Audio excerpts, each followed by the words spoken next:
How to print on Google Workspace sheets. So hello guys, if you want to find print, first step, go to application, Google Workspace, and click your document. So click here, click this option and scroll down, and here you can find print. So click print,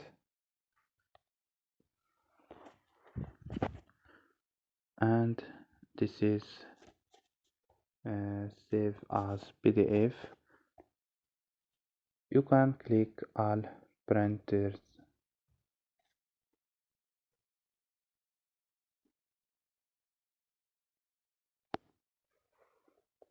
So don't forget like and subscribe. Bye.